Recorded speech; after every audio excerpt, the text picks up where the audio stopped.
Imagine if our ancient ancestors made a totally different choice. Imagine if our fish ancestors looked at dry land and said, "No thanks." Instead of crawling onto muddy shores, we stayed in the ocean. Millions of years later, we evolved into hyper-intelligent aquatic humans. Welcome to the alternate reality of underwater human evolution. Today, we explore what life would look like if we ruled the deep sea. First, consider our biological design and aquatic adaptations. Instead of fragile lungs, we evolved high-efficiency gill slits. We extract oxygen directly from ocean water as we swim. Instead of dry, hairless skin, we developed smooth hydrodynamic scales. We never experience lower back pain because water supports our weight. Natural water buoyancy eliminates compression on our spine completely. We walk gracefully along the seafloor or glide with webbed feet. Instead of vocal cords, we communicate using high-frequency sonar. You do not speak words with air coming out of your mouth. You send concentrated sound pulses directly through the water. Echolocation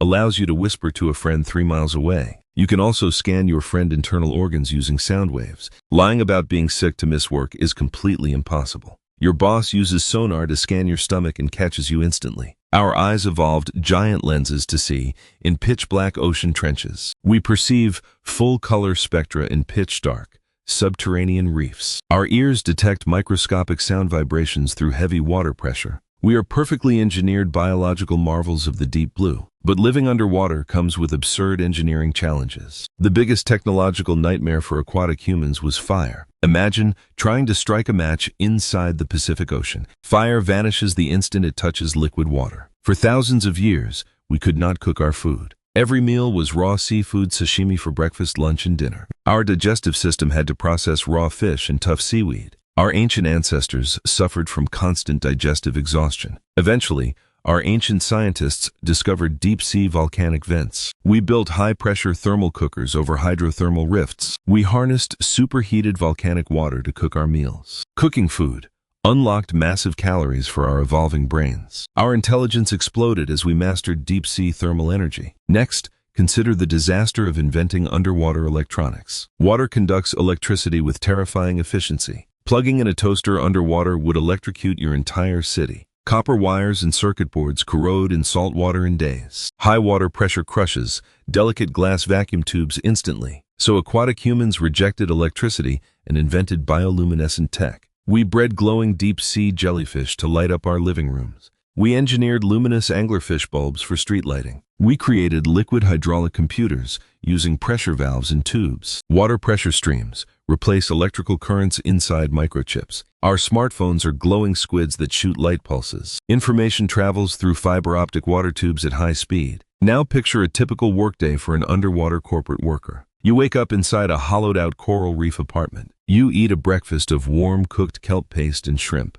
You do not drive a metal car through traffic jams. You jump into a fast ocean current highway like a commuter. You glide effortlessly through warm water to your office dome. You enter a massive underwater city carved into a trench wall. You sit down in an underwater cubicle made of pressed sea kelp. Instead of typing on a keyboard, you press hydraulic water levers. You manage data streams by opening and closing high-pressure valves. Suddenly, your boss sends an urgent sonar ping to your head. The ping says we need to discuss your quarterly kelp metrics now. You experience the exact same corporate panic as land humans. Your adrenal glands flood your gills with stress hormones. Your heart rate spikes as you swim nervously into the meeting room. You sit in a coral meeting room facing senior aquatic executives. They review your quarterly kelp harvesting targets on a glowing squid screen. You cannot even go outside for fresh air because air kills you. Stepping out into the open atmosphere would suffocate your gills in seconds. You just float silently in your cubicle feeling aquatic burnout. You stare at the coral ceiling, wondering why you chose corporate life. Now let us examine the drama of land exploration. To aquatic humans, dry land is a terrifying alien wasteland. Looking up at the sunlit surface feels like staring into deep space.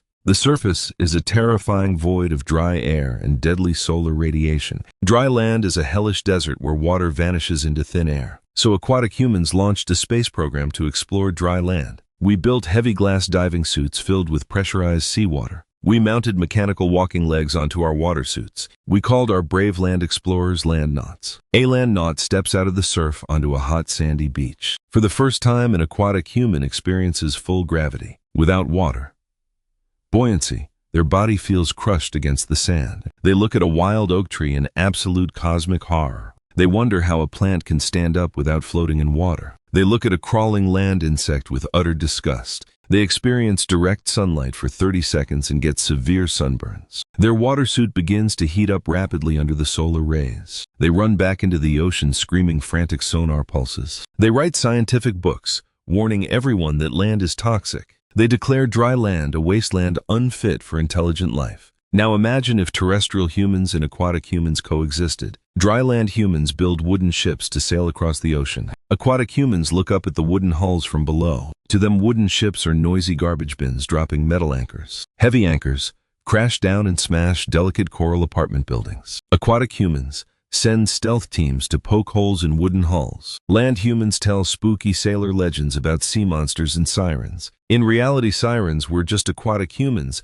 yelling in sonar to stay away. In the modern era, global geopolitics would be completely wild. Aquatic humans control 70% of the planet's surface. Land humans are trapped on tiny, dry dirt islands called continents. Aquatic humans own all deep-sea minerals in offshore oil fields. They charge land humans heavy tolls just to sail cargo ships. If land humans pollute the ocean, aquatic humans retaliate instantly. They trigger massive tidal waves and destroy coastal factories. Plastic pollution becomes an immediate declaration of global war. Throwing a single plastic bottle into the sea gets your city blockaded. Aquatic military forces deploy giant trained squid to sink rogue ships. Land nations live in constant fear of ocean environmental revenge. Now consider how aquatic humans view dry land humans today. They watch us from the deep trench using underwater lenses. They see us suffering from sunburns, traffic jams, and lower back pain. They laugh at our reliance on paper money and air conditioners. They wonder why we choose to live on dry, hot dirt rocks. They view us as hairless ape monkeys trapped on small islands. They consider themselves the true, undisputed masters of Earth. Look at our architectural achievements compared to theirs. Land humans build tall stone towers that fall down in earthquakes. Aquatic humans carve massive cities into solid volcanic trenches. Their cities withstand tsunamis and earthquakes without a scratch. Look at our transportation systems compared to theirs. Land humans burn oil and sit stuck in metal car traffic jams. Aquatic humans ride natural thermal ocean currents for free. They travel thousands of miles using zero fossil fuels. Look at our healthcare systems compared to theirs. Land humans struggle with joint decay and broken bones. Aquatic humans float weightlessly, maintaining perfect joints for life. Look at our communication systems compared to theirs. Land humans need cell phone towers and satellites to talk. Aquatic humans send sonar pulses through water across entire oceans. A mother can send a sonar message to her child hundreds of miles away. Look at our environmental sustainability compared to theirs. Land humans destroy forests and pollute the atmosphere. Aquatic humans farm sea kelp forests that absorb carbon dioxide. They live in total harmony with the ocean ecosystem. But aquatic life still has a few hilarious disadvantages. You can never enjoy a hot, crispy pizza underwater. Your pizza would turn into soggy tomato soup instantly. You can never read a physical paper book without it dissolving. You can never wear dry, fluffy cotton clothing or soft socks. You can never experience a warm campfire on a chilly night. You can never play a game of tennis or basketball. Every sports game underwater happens in slow motion. A fast basketball throw travels 2 feet before stopping dead. Sleeping underwater requires tying yourself to a coral branch. If you do not tie yourself down, you float away into a trench. You might wake up inside the mouth of a sleeping whale, going to the bathroom. Underwater is an awkward social event. Everything you release stays in the water right next to you. So aquatic humans invented complex suction vacuum toilets. Washing dishes underwater is completely impossible. Grease and food crumbs float around your kitchen endlessly. Drying your clothes after a swim is an absurd concept. You live in permanent liquid moisture forever. Having a pet dog or cat is entirely out of the question. Aquatic pets are electrocuting eels and stinging jellyfish. Playing acoustic guitar underwater makes zero sound. Musical instruments must be re-engineered as hydraulic water harps. Singing in the shower is just swimming in warmer water. Every birthday cake candle gets extinguished instantly. Birthday celebrations feature bioluminescent sea anemone candles. Writing a handwritten letter requires carving stone slabs. Sending mail means training carrier dolphins to swim across trenches. Despite these funny drawbacks, the aquatic species reigns supreme. Evolution gave them 70% of the planet, while we got 30%. We are the land apes,